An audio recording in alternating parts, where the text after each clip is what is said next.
जमाने की बात है, द्वापर की बात है, जब कन्हैया का जन्म हुआ देश में, जब बहन बेटियों के घर में बाथरूम और गुसल खाना नहीं था। आज भी कुछ बहनों के घर में नहीं है बाथरूम, गरीबों के घर में, और एक ही जोड़ी कपड़े हुआ करते तुम्हारे पास। सुनो अपनी बर्बादी की कहानी, जिसे तुम भागवत कहती है। और मैं जिस पुस्तक से बोल रहा हूँ उस पुस्तक का नाम है प्रेम सागर। प्रेम सागर जो गीता प्रेस गोरखपुर से निकली है, उन्होंने लिखी है। मैं अपनी बात नहीं कर रहा, उनकी कर रहा हूँ। जो व्यवस्थापक है, जो परोस करने वाले हैं, वो कृपया यहाँ खड़े ना हो, उधर चले जाइए, क्योंकि मैं जानता हूँ कि जब मैं बोलता हूँ ना तो तुम तो परोस करने वाले, जो नींद में होता है वो भी आदमी उठ के आ जाता है। इसलिए आपसे निवेदन है कि मुझे YouTube पे सुन लेना, ये पूरा का पूरा मटेरियल मैं YouTube पर डालूंगा, पूरा रिकॉर्ड होगा। ये बड़ा कैमरा लगा है, इसमें सुन लेना बाद में। अभी आप अपने व्यवस्था को देख लीजिएगा। बोले बुद्ध भगवान की। ये हमारी बहनें जब नहाने के लिए सुबह गई, एक ही जोड़ी कपड़ा था मेरी बहनों, तो एक जोड़ी जिसके पास कपड़ा होगा वो भिगाएगी नहीं कपड़ों को, वो अपने कपड़ों को याद रखना, शर्माने वाली बात नहीं, हकीकत बता रहा हूँ। वो मेरी बहन बेटियां अपने वस्त्रों को उतार कर नदी के किनारे रख देती है और नदी के पानी में उतर जाती है। जब स्नान करके जब बाहर आने लगती है तो देखती है लड़के, इनको अलग अलग बिठा लो, इधर इधर बैठ, यहाँ बैठ जाओ। ये दौरानी जिठानी लड़ती रहेगी, चूड़ा अलग अलग धरो, इधर बैठ जाओ थोड़ा और, अब एक दूसरे से मिलना नहीं। बोले भगवान की। जब ऊपर आई नहा करके, शाम को 4 बजे घर जा रहा था, तो कपड़े देखने लगी, कपड़े नहीं मिले। जब कपड़े नहीं मिले तो समझ गई कि किसी ने हमारे कपड़े चुरा लिए। तो वो बेचारी अपनी लाश को बचाती हुई फिर नदी में उतर गई और भीतर से चिल्लाने लगी, कोई है जिसने हमारे कपड़े लिए हैं? तो कृष्ण कन्हैया कदम के पेड़ की डाली के ऊपर बांसुरी बजा के इशारा करने लगा कि तुम्हारे कपड़े मेरे पास। सुनो भागवत, तुम्हें भागवत ज्यादा पसंद है? सुन, मैं सुना रहा हूं। जब इशारा किया कि कपड़े मेरे पास हैं, तो अंदर से मेरी बहन कहने लगी, गर्दन तक पानी था, और जिनके गर्दन तक पानी नहीं आया वो बैठ गए, क्योंकि किसी को भी अपना नग्न शरीर दिखाने का शौक नहीं होता। ये लाज मर्यादा होती है बहन बेटियों की। अंदर से कहने लगी है कन्हैया हमारे कपड़े दे दे, तो ऊपर से कन्हैया कहने के जिसको चाहिए वो बाहर आके मिले। ये मैं नहीं बोल रहा, उनका प्रेम सागर बोल रहा है। पुस्तक का नाम है प्रेम सागर, पढ़ लेना, मैंने पढ़ा है, मेरी बात नहीं है, ये उन्हीं की बात है। अगर वो इस बात के पीछे मेरी FIR कराएंगे तो कह दूंगा पहले हरामखोर गीता प्रेस गोरखपुर की FIR कर दे, और फिर उस ब्राह्मण की FIR कर जिसने प्रेम सागर को लिखा है, उसके बाद सुमन चौधरी के पास आना, नहीं तो बाबा साहब का संविधान तुझेगी किसी लायक नहीं छोड़ेगा। इसलिए बोलता हूँ। बाहर आई मेरी बहन बेटियां, लेकिन याद रखना उनके सर के बाल थे, उनको आगे डाल करके बच्चे स्तन पर हाथ लगा करके गर्दन नीचे करके झुक करके आई हैं और कहने लगी कन्हैया इतने निर्लज्ज ना बनो, हम तुम्हारे गांव की बेटियां हैं, बहनें हैं, ला पगले हमारे कपड़े दे दे। हम सड़क में के मारे तेरे से आंखें भी नहीं मिला सकते, क्यों परेशान करता रहता है? हम जहां भी जाते तू हमारा पीछा ही करता रहता है। अरे थोड़ी तो शर्म कर, क्यों नाक कटाने के पीछे करवाए? हम तेरी माँ को शिकायत करेंगे कि जो बहन बेटियों के कपड़ों को चुराता है और छिप छिप के उनके नंगे बदन को देखता है। तो कन्हैया कहने लगा जिसको चाहिए अपना हाथ उठा के ले ले। भगवान की पहचान बता रहा हूं कैसे भगवान है। जिसको उन बेचारियों को कपड़े चाहिए थे, सूर्य अस्त होने वाला था, परेशान हो गई, रोने लगी और कहने लगी बहनों कोई बात नहीं है, ये तो कमीनापन दे रहा है, चलो कपड़े तो ले लो। और मजबूरी में बेचारियों ने हाथ ऐसे उठा करके अपने अपने कपड़े लिए, कपड़े पहन के घर पे आई। अब मैं तुम्हें बताना चाहता हूँ कि कौन सा भगवान था और क्या देखना चाहता था, क्या देखना चाहता था। हमारी बहन बेटियों की दुर्दशा ऐसे हुई इस देश के अंदर, ऐसे ऐसे भगवान जो बहन बेटी बेटियों को नग्न अवस्था में देखना चाहते थे। क्या हमारी बहन बेटियां मिली? क्योंकि गरीब सिर्फ हमारी बहन बेटियां थी, उनके घरों में तो सारी व्यवस्था थी। तुम्हारे साथ ये हुआ, उसके बाद भी तुम उसी भगवान की पूजा करना चाहती हो। हाथ उठा के बता दो, आज के बाद ऐसे भगवान को पूजोगी? तो कौन कौन नहीं पूजोगी? हाथ उठा के बताओ ऐसे भगवान को। उठाओ पूरा और जोरदार तालियां बजा दो। इसको परिवर्तन कहते हैं, इसी को परिवर्तन कहते हैं। मैंने कई बार बोला, कई बार, कि बुद्ध व्यथा करना तो मेरा सिर्फ एक बहाना है। अरे मेरा असली मकसद तो समाज में परिवर्तन लाना है। एक भगवान वो जो तुम्हारे शरीर से कपड़े उतारता है, और एक भगवान ये जो पटाचारा नंगे बदन इनके प्रवचन सुनने आ गई। तो मेरे भगवान ने देख लिया मेरी बेटी नंगे बदन बैठी है, और भगवान अपनी गद्दी से खड़े हो जाते हैं और अपना चीवर जो शरीर पे था, चीवर उतार करके अपनी बेटी के नंगे बदन को ढक दिया है। इसको भगवान कहते हैं, भगवान इसको कहते हैं। भगवान कौन है? कपड़े उतारने वाला या पहनाने वाला? एक दो मत बोलो, सब बोलो। भगवान कौन, उतारने वाला कि पहनाने वाला? तो पहनाने वाले का नाम क्या है? भगवान बुद्ध। उतारने वाले का कन्हैया का। और दूसरे शब्दों में कुछ और भी कह सकते हैं, मेरी जुबान मत खुलवाओ, आपकी मर्जी, ये मेरा कहना नहीं है। समझ गए? तो आज के बाद जिनके घरों में ऐसे बदमाशों की तस्वीर टंगी हो, आज के बाद जिनके घरों में ऐसे भगवानों की तस्वीर टंगी हो जो बहन बेटी को निर्लज्ज करना चाहते हैं, उतार के सम्मान के साथ फेंकना मत। सम्मान के साथ उतार करके अपनी अलमारी में बिछा लेना, उनके ऊपर कप प्लेट जमा लेना। तो कुछ समय के लिए वो अलमारी में रज और धूल साफ होने का काम किया जाएगा। कर दोगी?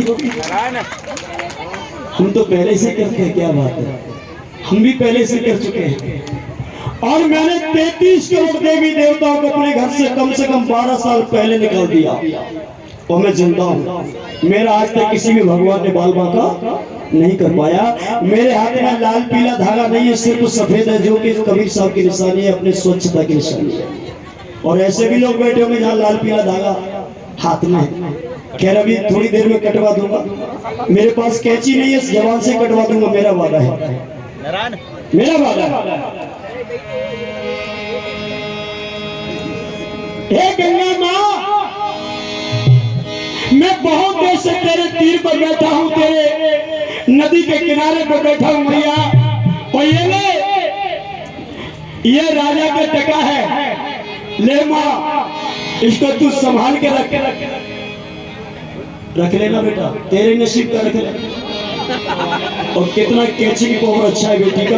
मैंने 5 का सिक्का फेंका, उसने ऐसे रखा, ससुरा दूसरे के हाथों में न चला जाए। जोरदार ताली बजा बच्ची। अभी 10 का और आएगा, लेकिन संभाल लेना, किसी के सर में ना गिर जाए। राजा का तो फेंक दिया, लेकिन रविदास के टका को चित्त करता है, पट्ट करता है, चित्त करता है, पट्ट करता है। और बात याद आ गई कि फेंकूंगा नहीं, अगर फेंक दिया तो मेरी खैर नहीं। गंगा मैया जब निकले तो मैं तो गंगा मैया नहीं निकली, तो रविदास कहने लगे,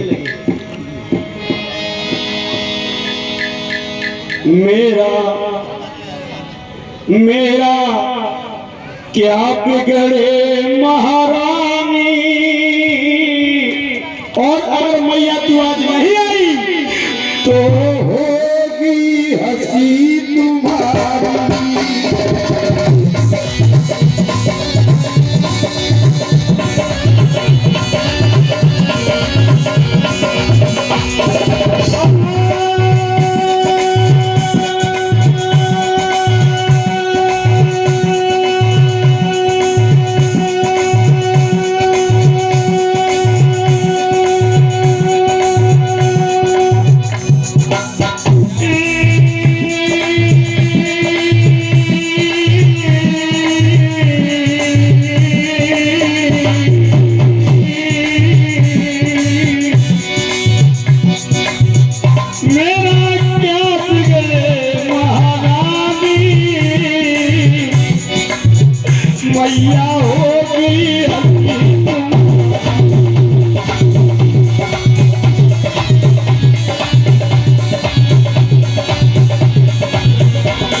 रविदास के टका महारानी मोटे पानी में फेंको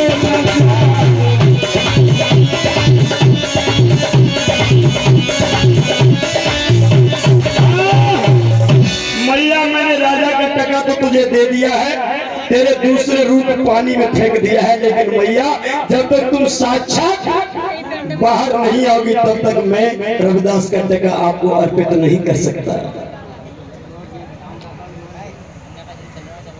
बोले बुद्ध भगवान की,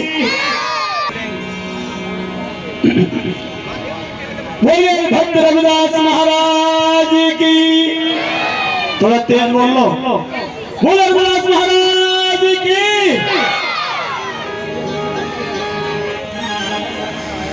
अभी जो बेटी ने गीत गाया था मल्हार, और बच्ची के मां के ऑपरेशन के लिए उनके परिवार को चलाने के लिए आप लोगों ने जो सहयोग किया, वो सहयोग बस ऐसा सहयोग मिला है जो बाबा साहब के घटना से जुड़ गया। कितना मिला बता दूं? इस बेटी को 9100 रुपए मिले, 9130 जोरदार ताली बजा दीजिए।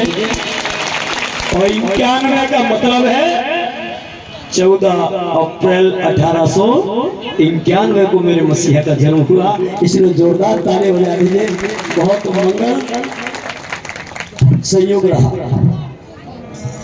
जब चिल्लाने लगा, बैठ जाइए आप लोग, बैठ जाइए। हेलो बैठो, वो चलता रहेगा, बैठ जाइए। आप भी बैठ जाइए, चलता रहेगा। नीचे कर लो इसकी। हाँ, मैंने बहुत चलाया है, 7 साल वीडियोग्राफी करी, सब जानता हूँ बेटा, सब जानता हूँ मैं क्या कैसे चलता है।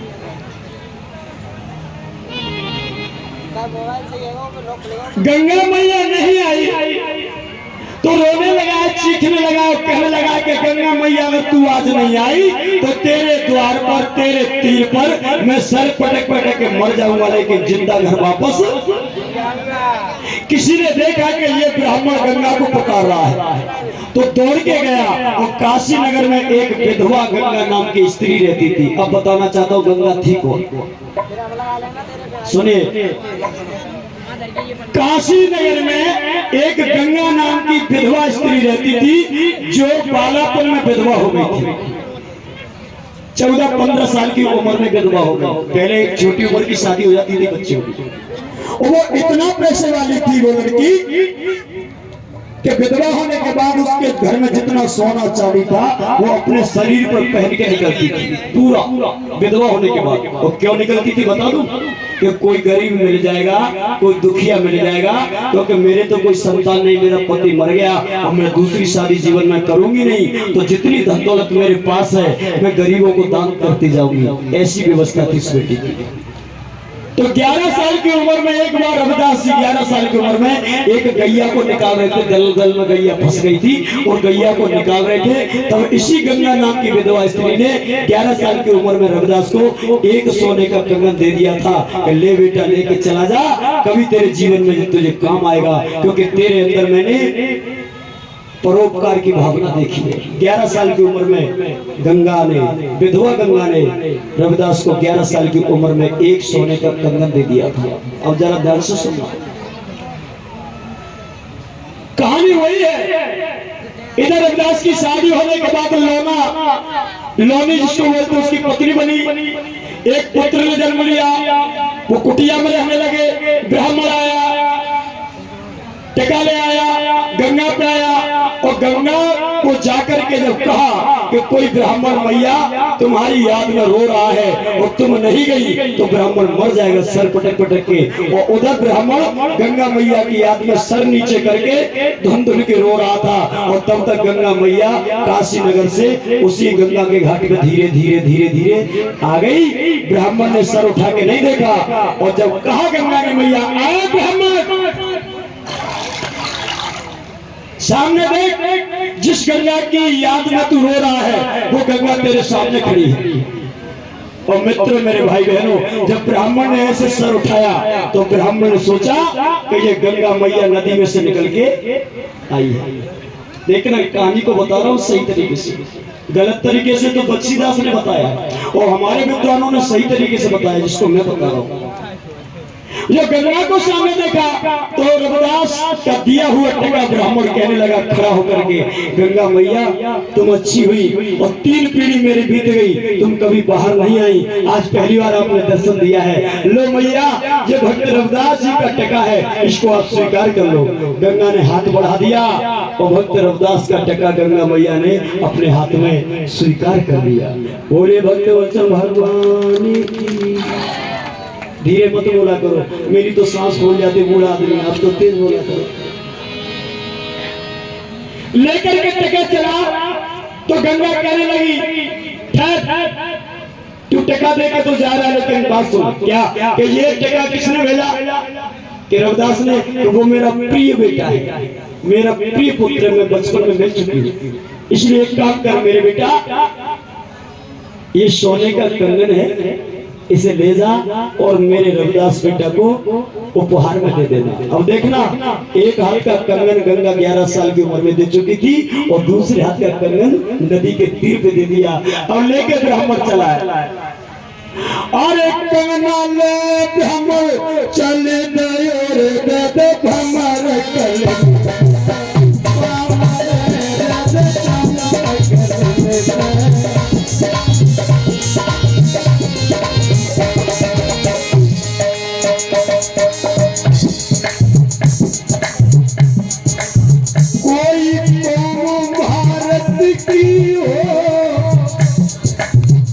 मुझसे बात छुपाई न जाती है।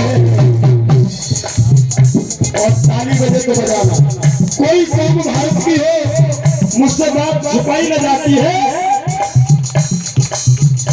और बड़ाई दौलत देख ब्राह्मण के मन में बेईमानी आती।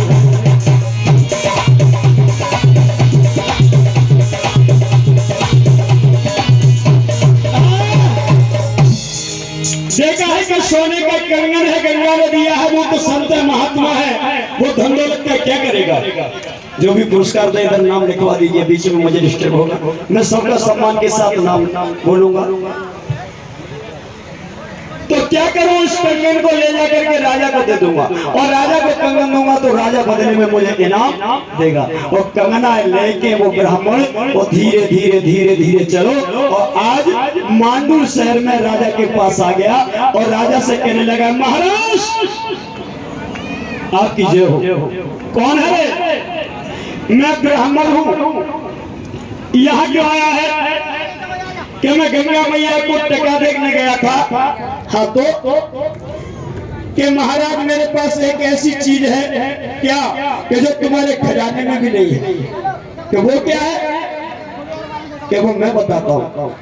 और मेरे भाई बहनों, मेरे साथियों, मेरे बहुजन समाज के भोले भाले साथियों, विद्वानगण साथियों, सुन लो। वो कंगना लेकर के आज राजा के सामने बताया तो राजा कहने लगा, और ब्राह्मण कौन की तिजोरी तोड़ देते हैं? ऐसा कंगन तो मेरे खजाने में भी नहीं, तू कहां से लाया? तो ब्राह्मण कहने लगा, महाराज आम खाओ पेड़ मत गिनो, आम खाओ पेड़ मत गिनो। तो ब्राह्मण की बात सुन के राजा सोचने लगा, मुझे क्या करना है, मुझे तो कंगन से मतलब है। और कंगन लेके ब्राह्मण सोचने लगो कि अब राजा मुझको कुछ इनाम दिए। राजा कंगना को लेके अंदर गए। राजा क्यों गए अंदर? राजा ने सोचा कि ये कंगना मेरी रानी की कलाई में ज्यादा शोभा देगा। अब देखना यहाँ फजीयतें होते हो। राजा बड़ा खुशी था, अपनी रानी को कंगन देने चला है। रानी रंग महल में खटिया पर पलंग पर बैठी है। हेलो हेलो हेलो आज करके कहने लगा, आए रानी है मेरी प्रिय। रानी खड़ी हो गई, पलंग से उठकर पिया को आता हुआ देखा और कहने लगी, नाथ तुम तो शाम को आते थे कचहरी का काम खत्म करके, आज दिन में 1 बजे कैसे आ गए? तो राजा कहने लगा, आज हम बहुत खुशी हैं। क्या मिल गया? ऐसा क्या मिल गया कि मेरी प्रिय, ओ मेरी प्यारी, आज मैं तेरे लिए ऐसी चीज लाया हूँ कि तू भी खुशी के मारे नाचने लगेगी। रानी कहने लगी, जल्दी बताइए मेरे महाराज, जल्दी बताइए। आज तक तुम्हारी शादी को, मेरी शादी को बहुत साल हो गए, तुमने कभी ऐसी खुशखबरी नहीं सुनाई। क्या है? बोले गुरु महाराज की। ये मॉनिटर की आवाज थोड़ी बढ़ा लो, मॉनिटर पहले आपने कम कर दिया, मॉनिटर बढ़ा दो, क्योंकि मेरी लाइन जब टूट जाती तो बड़ी समस्या आती है। रानी कहने लगी बताइए महाराज क्या लाए हो। राजा ने कह दिया कि मैं जो लाया हूँ वो तुझे देता हूँ। रानी पहले आंख बंद करो। रानी ने आंख बंद करी। अब राजा कह लो अपना सीधो हाथ बढ़ाओ। और जैसे ही रानी ने सीधो हाथ बढ़ाओ, रानी ने जब हाथ बढ़ाया, राजा ने कंगन पहनाया। धम्मं शरणं गच्छामि, धम्मं शरणं गच्छामि, बुद्धं शरणं गच्छामि, धम्मं शरणं गच्छामि। थोड़ी देर में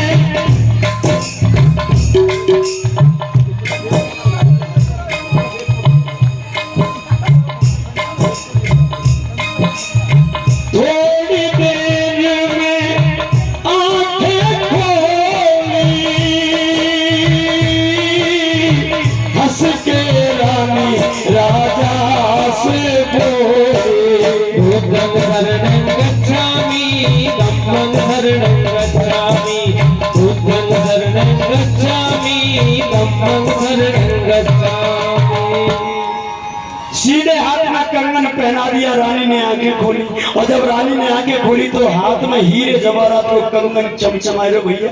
रानी कहने लगी हाथ नचाए के, और ऐसे नचाते रही नचाते रही नचाते रही नचाते रही, और रानी ने दूसरा हाथ बढ़ाया दो, जाए ऐसा नचा रही हो चाहिए ऐसा बढ़ाई दो।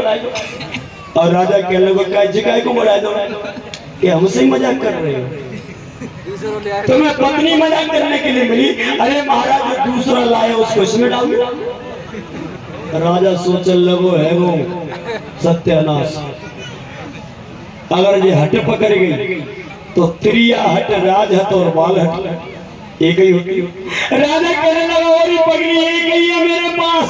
रानी कहने फालतू बात ना करी, ऐसी कौन सी फैक्ट्री था मैं कोई बनू।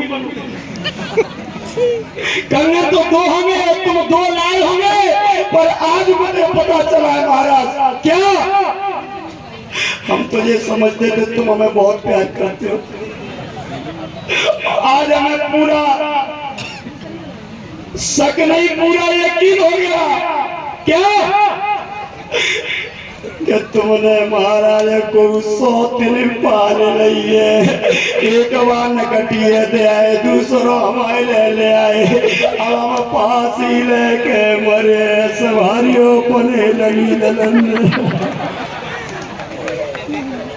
राजा के लोगों को ये मिट गई। राजा कहने लगा क्या को पागल हो गई, होनी पगड़ी तुझसे ज्यादा प्यार में संसार में किसी को नहीं करता, और मेरी एक ही रानी है जो मुझे दिल में बैठ गई है और कोई नहीं है मेरा। तो रानी कहने लगी तुम झूठ बोल रहे हो। ने कहा हमारा चेहरा देखियो, तो पहली बार देख रहा हूँ मैं, तो बहुत साल हो गए देखते देखते, आज कुछ बदल गया कि बदलो ना है, अच्छी तरह से देखो क्या कि कोई कमी है नहीं, नाक टेढ़ी है नहीं, होंठ अच्छे नहीं है अच्छे, गाल अच्छे नहीं है अच्छे, हम गोरी नहीं है, हमारे बाल बड़े नहीं है, हमारी लंबाई ठीक नहीं है, हमारी चाल खराब है नहीं है। तो फिर एक बात का जवाब दे दो क्या कि मैं तो चंदा जैसी नारी और पालम क्यों लाए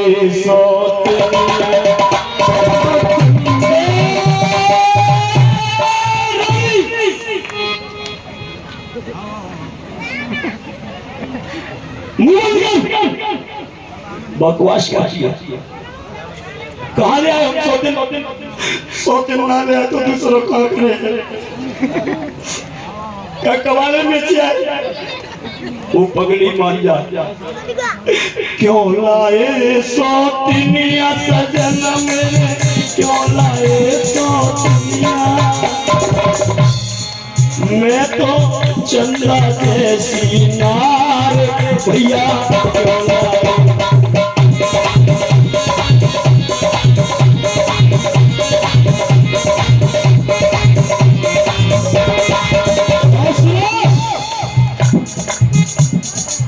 जो मैं होती काली कलूटी तो लियाते सोतनिया, जो मैं होती काली कलूटी तो लियाते सोतनिया, जो मैं होती काली कलूटी तो लियाते सोतनिया, जो मैं होती काली कलूटी तो लियाते सोतनिया। और महाराज देखो एक बार हमारी चेहरे की तरफ, हमें देख के चंदा को देखोगे तो चंदा फीका पड़ जाएगा।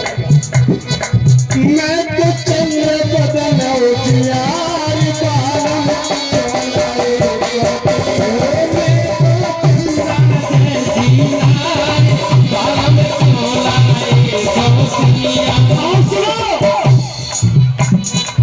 जो मैं होती, अगर कोई मेरी बहन ऐसी बैठी हो तो अन्यथा मत लेना, बुरा मत मानना, मैं किसी के दिल को दुखाने वाली बात नहीं कर रहा। जो मैं होती लंगड़ी लूली तो लियाते सोतनिया, जो मैं होती लंगड़ी लूली तो लियाते सोतनिया, जो मैं होती लंगड़ी लूली तो लियाते सोतनिया, होती लंगड़ी लूली तो लियाते सोतनिया।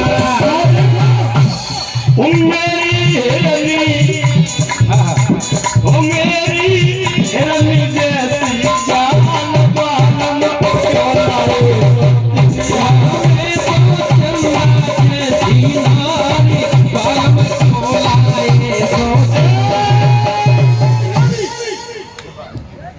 मोहन कर, हम कोई शौक नहीं लाए, ना लाए तो ठीक है और ले आए तो ठीक है, पर सुनो अगर बज रहे डेढ़ और संध्या के 6 बजे के पहले अगर कंगना की जोड़ी नहीं मिलाई तो हम तो कुआं में गिर के मरिए, संभारी अपने महल अटारी लली ललन, हम तो फांसी लेके मरिए।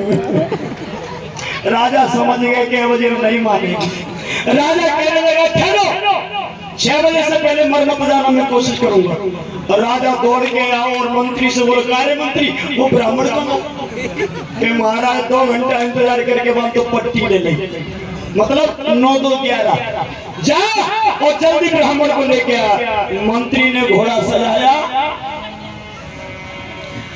अरे घोड़ा पर मंत्री बैठी गयो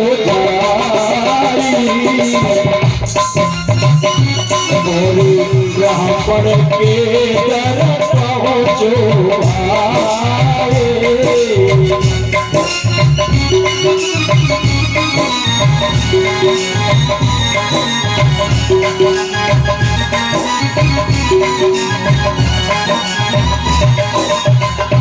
आकर के दरवाजा खटखटाने लगा, अरे कोई है, अरे कोई है। तो ब्राह्मण समझ गए कि मंत्री की आवाज है, राजा इनाम दे वो भूल गो, तो मंत्री के हाथों से इनाम भेजिए। पंडित जी तेरे के तो लगाए हते एंटीना सतर पर, यही एंटीना सतर पर रोक तिलक लगाए हते और धोती को खूंट लेके दांतन में दबाए दो और छम छम करते वही केवार लाई के खोलो। अरे मंत्री साहब काय को इतने उतावले, काय को है, कल दे देते ना, क्या इनाम तो ऐसी मिलेगी चले, क्या राजा ने बुलाओ। ब्राह्मण सोच लो कुछ गड़बड़ तो ना है, बैठा के घोड़ा पर जल्दी ले आओ। और राजा के सामने ब्राह्मण कहने लगा, महाराज तुम्हारी जय हो के जय पीछे होगी। ब्राह्मण ने बता दे कंगना कहाँ है, क्या मतलब कि एक तो कहना दे दो और जीवा क्या बेटा वो कंगना आया कहां से। सब ब्राह्मण कह लोग, महाराज हमने तुमसे सवेरे कई 12 बजे कही कि आम खाओ पेड़ मत गिनो। तो मंत्री की बात सुन के और ब्राह्मण की बात सुन करके राजा कहने लगा कि बेटा आओ तो हम आमों खाएंगे और पेड़ गिरेंगे, हम ये भी देखेंगे जब पेड़ की जड़ के लगेंगे। मतलब कि बताए कहां से कंगन लाया कि महाराज तुम्हें क्या करना कि मुझे कछु नहीं करना। अब मेरा आदेश है, यहाँ का राजा हूं, तो मेरे शहर में निवास करता है और राजा का एक एक हुक्म का पालन करना कर्तव्य बनता है प्रजा का।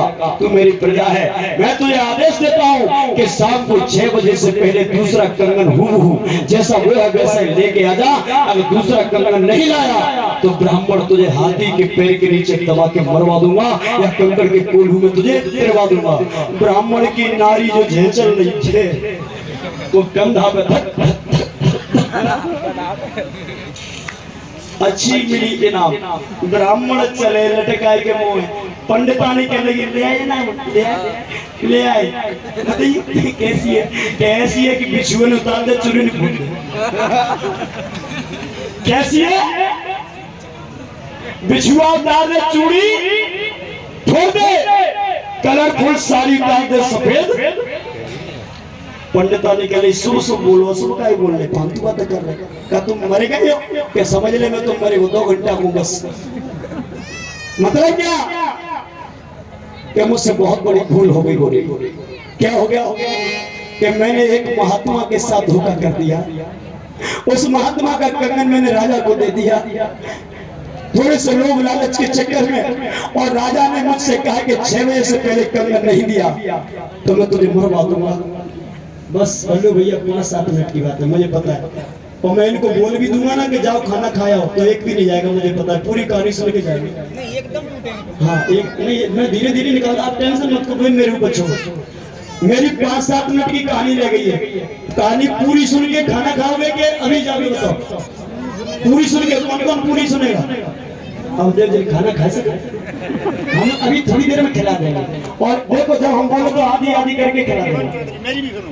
हम लोग बहुत सालों बाद उन्होंने कहा है कि खाना तो हमें रोजाना मिलेगा, लेकिन जो मार्ग जो मिल रहा है वो रोजाना मिलने वाली नहीं है। एक बार जोरदार ताली दादा की हो जाती है। लेकिन ऐसा नहीं है, हम मार्ग भी लेंगे और भोजन भी, क्योंकि भोजन हमारे आपके लिए ही बनाया है। भगवान बुद्ध ने कहा कि जब तक हम भोजन नहीं लेंगे तब तक शरीर में ऊर्जा नहीं होगी, और जब तक ऊर्जा नहीं होगी तब तक हमारी बुद्धि ज्ञान की तरफ नहीं जाएगी। इसलिए भोजन में बहुत जरूरी है। चला है कि बताओ मेरी रानी में क्या करूं? ब्राह्मण कहने लगी, महाराज एक बात बताइए, तुमको कंगना लाए कहां से थे? कि गंगा ने दिया। किसके लिए? कि रविदास के लिए दिया। कि तुम महाराज संसार में तुम्हें रविदास के अलावा कोई बचाने वाला, चले जाइए। ब्राह्मण कहने लगा, ओरी में कौन सा मोहल्ले लेके जाऊं रविदास के पास? मैंने तो आगे संग पहले ही घटाई कर दी। और याद रखना, जो आदमी धोखा कर देता है वो मुंह दिखाने के लायक नहीं रहता। रविदास की ऐसी महिमा थी। ब्राह्मण कहने लगा, ठीक है मैं तुम कहती हो तो मैं चला जाता हूँ। शाम को 6 बजे का वक्त है, अभी 3 तो बजे, 3 घंटे की बात है, ज्यादा दूरी नहीं है, सिर्फ 2.5 किलोमीटर की दूरी पर रविदास रहते हैं, याद रखना।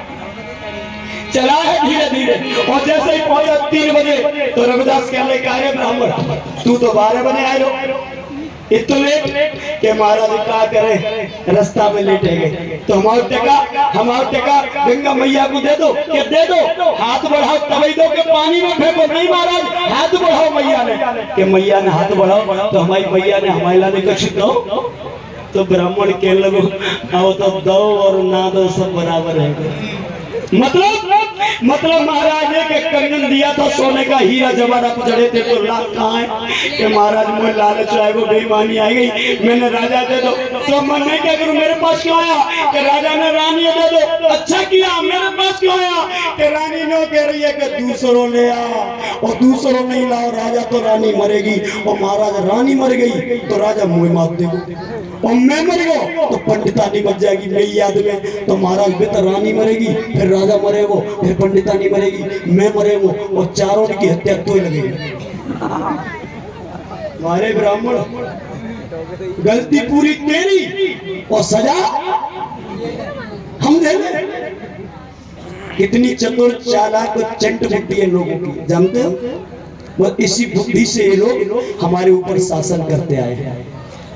इसलिए बाबा साहब ने कहा कि जिस दिन मेरा भोला भाला समाज ऊपर वाले का प्रयोग करने लगेगा, ऊपर वाला जानते हो? ऊपर ये नहीं है, ऊपर वाला ये है। ये जिस दिन ये मेरा भोला भाला समाज ऊपर वाले के इशारे से चल जाएगा, उसी दिन ब्राह्मणवाद इस भारत देश से लुप्त हो जाएगा, ये बाबा साहब ने कहा।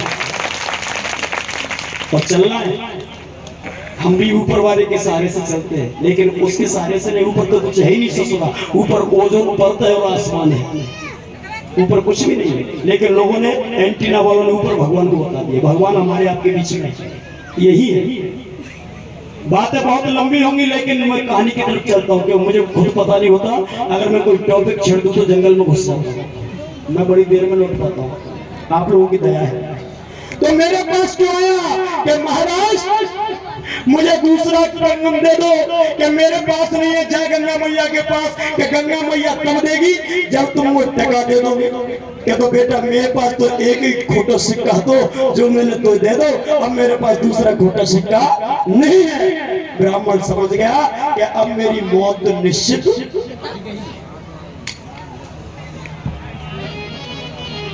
मेरे धर्म प्रेमियों रोने लगा है, तो एक बात और बता दें कि साधु संत सन्यासी महात्मा ये कभी किसी पे क्रोधित नहीं होते। संत का स्वभाव ऐसा होता है कि कोई कितना भी गाली दे जाए तब भी उस पर कृपा बनाए रखते हैं संत। और ये हमारे महापुरुष तो संत ही थे। और वैसे भी कहा,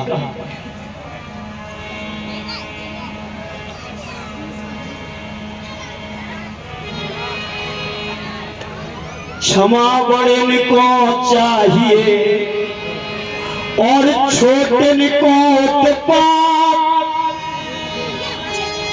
और विष्णु को का घट गयो जब भृगु ने मारी लात। विष्णु का बेटा था भृगु, और भृगु ने अपने पिता में लात मार दी, लेकिन तब भी पिता ने बच्चे को माफ कर दिया।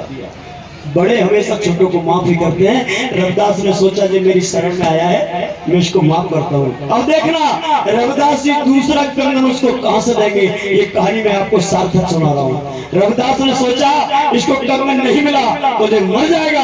रविदास का ध्यान गया कि बचपन में 11 साल की उम्र में गंगा मैया ने मुझे कंगन दिया था, वो मैंने संभाल के अपनी कठौती के नीचे रख दिया है। कठौती के नीचे रखने का मतलब कठौती ऐसी थी, कंगन नीचे रख दिया तो ईडरी जानते, ईडरी गोबर रखते हेल डलिया डलिया और बाकी नीचे गोल गोल से बना के धरते तापे थे, डलिया गिरते ना है, बाको नाम ईडरी होते। हमें ना पता तुम क्या कहती है, यही कहते तो ऐसो बना के कंगन होते गोल गोल, कंगना के ऊपर धरते का धरते कठौती यहाँ से बैठे बैठे हिलेगी चिगेगी नहीं और बैलेंस खराब ना होगा। अब जो रविदास ने सोचा कि वही कंगना निकालता हूँ, तो रविदास ने क्या किया, अब देखना बात समझ में आ जाए तब तालियों का समर्थन आप लोग मुझे देना, समझ में आ जाए तो। लोगों ने कहा कि मन चंगा तो कठौती में गंगा। और रविदास जी ने कठौती में से कंगन निकाला, लेकिन कठौती में से नहीं निकाला। रविदास ने कंगन कहां से निकाला, देखो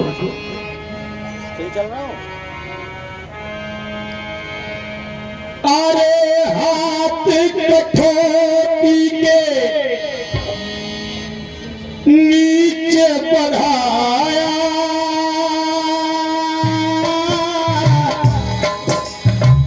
कंगन नीचे से हाल उठाया। बुद्धं शरणं गच्छामि, धम्मं शरणं गच्छामि, बुद्धं शरणं गच्छामि, धम्मं शरणं गच्छामि। कंगन लेके बिक चला भाई,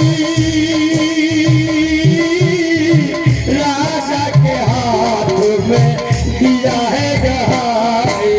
बुद्धं शरणं गच्छामि, धम्मं शरणं गच्छामि। मन चंगा तो कठौती में गंगा। मन में प्रसन्नता थी तो वही गंगा का रूप उसकी कठौती में नजर आ गया पानी में। लेकिन याद रखना वो रूप नहीं था, पानी पानी होता है। रविदास भक्त ने नीचे से कठौती के नीचे से कंगन निकाला था, कठौती के अंदर से कंगन नहीं निकाला था। या दूध का दूध और पानी का पानी हुआ। ब्राह्मण को कंगन दे दिया, ब्राह्मण ने राजा के हाथ में दे दिया, राजा ने रानी के हाथ में पहना दिया और सारे परिवार सुखमय हो गए, सभी बच गए हैं। बोले भगवान की, बोले बुद्ध भगवान की। जो बहन बेटियां यहाँ बैठी हैं इकट्ठे मत जाना।